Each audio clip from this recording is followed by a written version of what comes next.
Bonjour et bienvenue sur notre antenne. Nous sommes ici sur la chaîne Nous Entrepreneurs. Mon nom est Eliane Hippo. Je suis business coach, action coach sur Paris et aujourd'hui, j'ai le plaisir de recevoir Laurent Géneslé, fondateur de The Bureau. Bonjour Laurent. Bonjour.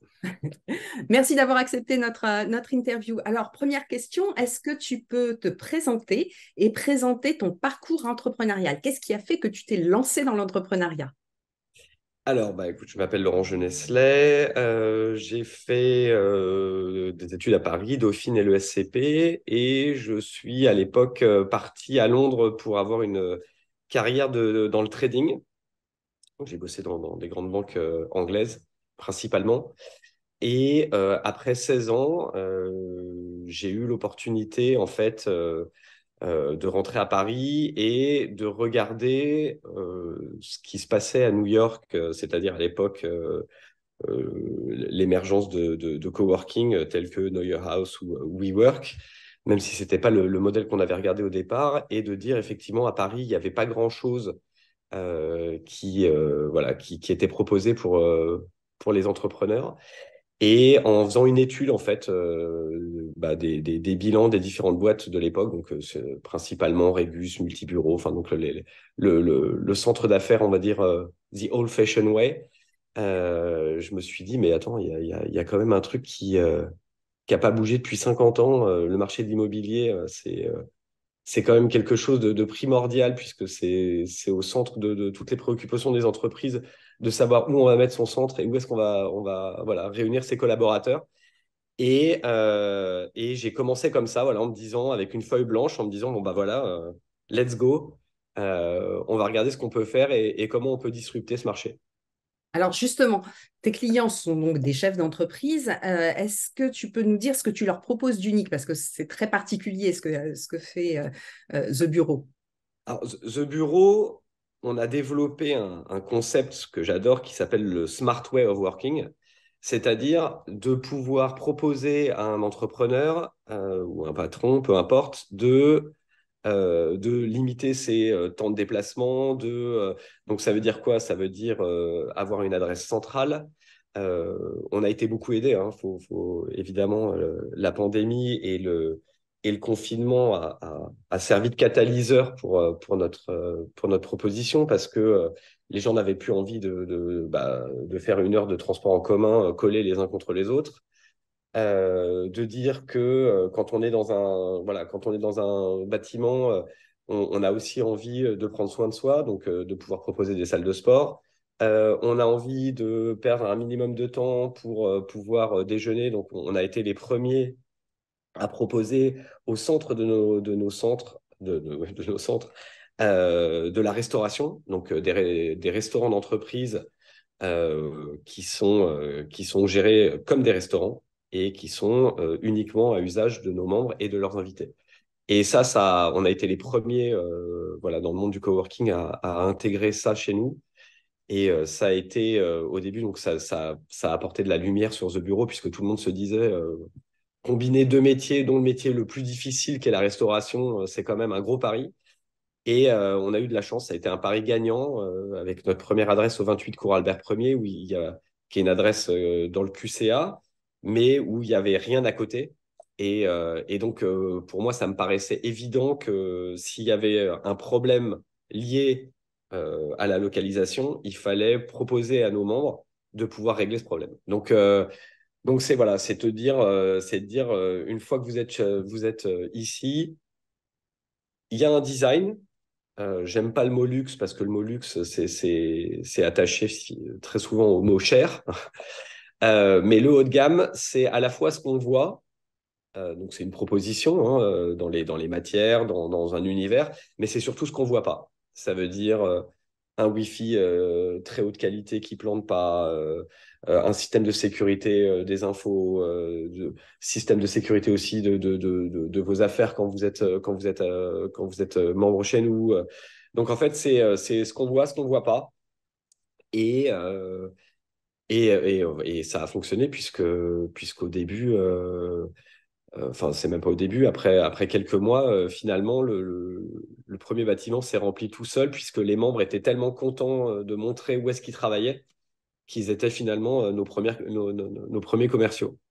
Et je crois que ça a fonctionné très bien, puisque maintenant, il y a 4 espaces sur Paris. Alors, il y a 4 espaces. Ça a été les grandes années jusqu'en 2019.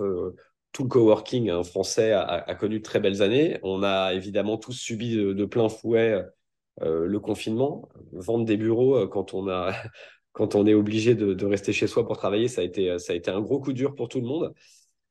Aujourd'hui, on est sorti de cette crise. Bon, on est face à une autre. Mais ça nous permet aussi de pouvoir tester notre modèle. On est passé par tous les crash tests finalement dès le début. Et ceux qui vont s'en sortir vont avoir de belles années devant eux parce qu'ils auront prouvé que c'était quand même un modèle qui était capable de correspondre à une attente de marché et voilà, et avoir une certaine résilience par rapport à un contexte économique qui n'est pas facile quand même depuis maintenant 5 ans, quoi.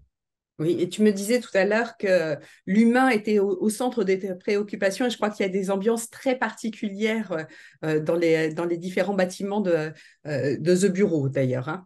Il me Oui, semble que absolument. En c'est... fait, c'est pour pouvoir fédérer une communauté, sachant qu'on va avoir des gens qui peuvent avoir des professions très différentes. On peut toujours trouver des dénominateurs communs, que ça soit l'art, que ça soit la littérature, que ça soit de la musique. Donc, on peut organiser des talks, des concerts, des soirées, tout ça parce que évidemment le but du jeu, c'est de pouvoir travailler son réseau aussi, hein, c'est très important. Et de comprendre aussi pourquoi on a finalement enfin, nos membres ont choisi nous et pas forcément un autre, parce qu'il y a ce dénominateur commun.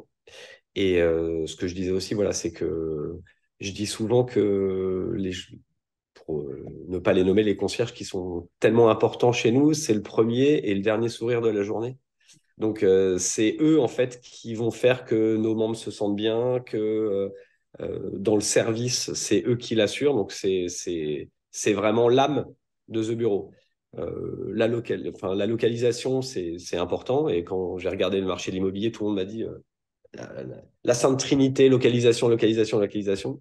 Location, location, location. Mais j'ai assez vite compris que c'était une vision qui était fausse parce que la même adresse, le même bâtiment, si on met un design différent et si on met une population différente, finalement, ça ne sera pas la même adresse et ça sera pas le même univers et ça ne provoquera pas chez les gens la même chose. Et du coup, la localisation est importante, c'est évident, mais c'est pas les 3 piliers.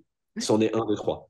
Et l'émotion que je vois sous-jacente dans ton propos est effectivement moteur extrêmement puissant pour fédérer les gens. Est-ce qu'il y a une idée fausse, une fausse croyance sur ton métier que tu aimerais balayer à cette antenne? Alors, il y en a une. Tellement souvent, des gens de l'immobilier qui sont des professionnels nous appellent en disant j'ai un super bâtiment et je pense qu'à cet étage-là, il faut faire un coworking. Et donc, je voudrais juste leur expliquer que le coworking, c'est pas une formule magique pour que un endroit qui ne fonctionne pas fonctionne. Voilà, donc c'est exactement les mêmes raisons pour lesquelles certains immeubles voilà, vont avoir du succès. Et ben dans le coworking, c'est les mêmes règles, c'est-à-dire que ça soit la lumière, que ça soit la hauteur sous plafond, que ça soit l'ambiance, que ça soit, enfin bref, il y a énormément de critères. Mais en tout cas, ce qui est sûr, c'est que trop souvent, des gens de l'immobilier, dès qu'ils savent pas quoi faire d'un endroit dans un bâtiment, se disent bah tiens, on n'aura qu'à mettre un coworking. Donc là, ça ne marchera pas. C'est pas la peine voilà, d'avoir de fausses espérances. Les coworking qui fonctionnent, voilà, c'est beaucoup de petits réglages. C'est du test and learn constamment, de savoir voilà, comment les membres vont pouvoir euh, s'accaparer voilà, et se fondre dans l'espace et comment ils vont l'utiliser. Et pour 2 bâtiments différents, il n'y aura pas forcément la même recette. Oui. Donc voilà. Alors, cette chaîne est avant tout dédiée aux entrepreneurs et aux futurs entrepreneurs.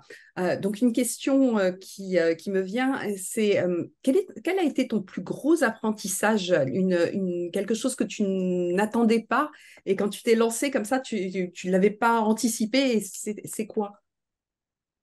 C'est assez classique, hein, mais il faut le vivre pour le comprendre. C'est qu'on a toujours l'impression que on va partir de A pour aller à B, et en fait, on se retrouve à Z, et on est passé par toutes les lettres de l'alphabet, et c'est une super histoire, puisque en fait, c'est souvent les gens avec lesquels vous allez vous confronter à vos premières idées qui vont vous faire mûrir.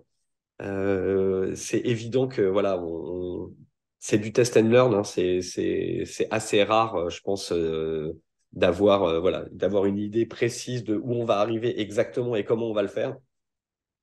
Et puis, faut pas oublier qu'on dépend beaucoup aussi d'un environnement économique qui lui, est très difficile à prédire. Et donc, il faut être très flexible. Alors, je le savais, hein, enfin, en tout cas, je l'avais intellectualisé. Mais entre ce qu'on imagine et ce qu'on vit, c'est effectivement très différent. Alors, on a une image chez nous à ce sujet qui est un entrepreneur ne prend pas un train avec une voie de chemin de fer, tu sais, qui t'amène d'un point A à un point B, pour illustrer ce que tu disais. C'est plutôt un navigateur qui va être soumis aux vagues, à la météo, aux différentes tempêtes qui peuvent arriver et qui va justement savoir prendre les bords qui vont lui permettre d'arriver à bon port. Merci pour ça. Une question que j'aime beaucoup poser, Laurent, c'est on va imaginer un instant que on est une machine à remonter le temps et tu te rencontres adolescent. Est-ce qu'il y a un conseil que tu aimerais prodiguer au jeune Laurent adolescent? Euh, Alors, moi, j'ai fait un vœu il y a très longtemps, c'est de ne pas regretter les décisions que je prenais. C'est ce qu'on appelle en finance de marché du back trading, parce que c'est toujours facile de regarder en arrière et de se dire, ah tiens, si j'avais fait ça ou j'aurais dû faire ça. Non, je pense que je me dirais, écoute, continue comme ça. Tu vas faire des erreurs, mais tu vas apprendre. Faut pas avoir peur des erreurs. Ce qui ne tue pas rend plus fort. Et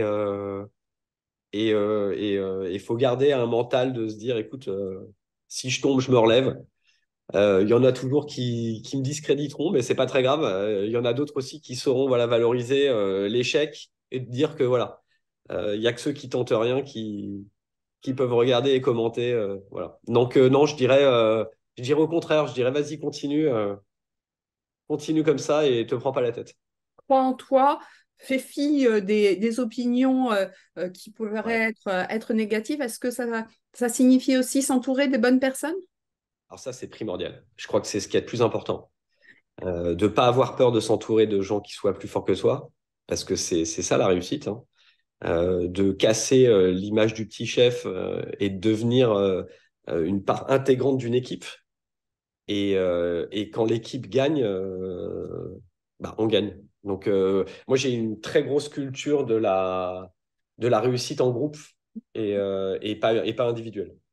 Oui, Après, effectivement. effectivement, hein, il faut se prouver des choses, mais ça, je le comprends très bien, mais je trouve que c'est tellement plus aussi c'est plus grisant, c'est beaucoup plus motivant de pouvoir faire partie d'un projet et de voir qu'on aide des gens et que des gens nous aident. Et puis j'ai souvent remarqué aussi que la vie était bien faite. On allait aider des gens qui, eux, pourraient jamais nous aider. Et il y allait y avoir des gens qui nous aideraient et nous, on pourra jamais renvoyer l'ascenseur. Mais c'est pas grave. En fait, ça fait partie du cycle naturel.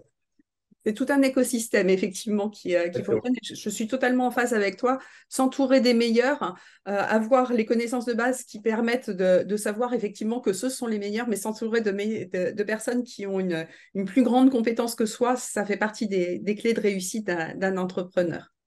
Ouais. Euh, une dernière question, Laurent, si tu me le permets, c'est une question ouverte. Est-ce qu'il y a une question, donc un sujet que tu aurais aimé que nous abordions et pour lequel je ne t'ai pas sollicité? Donc tu vois, là, c'est vraiment ouvert. Est-ce qu'il y a un Je trouve appel? je trouve que c'est suffisamment général pour que les gens puissent choisir l'axe dont ils ont envie de parler. Non, je trouve que c'est rythmé, c'est suffisamment court pour que pour que ça soit, voilà, on n'ait pas le temps de s'ennuyer et finalement dans un format où on a quand même le temps de dire des choses. Donc non, franchement, on va pas critiquer, enfin, je vais pas donner un conseil si je trouve que c'est bien. Non, au contraire. Eh ben, écoute, je te remercie. Nous mettrons bien entendu dans le descriptif de la vidéo tous les liens pour pouvoir te retrouver et retrouver ton équipe, hein, puisque c'est Génial. avec elle que tu réussis. Je te remercie. Je te souhaite une excellente journée, chers amis Merci auditeurs. beaucoup. À très bientôt. Merci À Laurent. bientôt. Au revoir. Au revoir.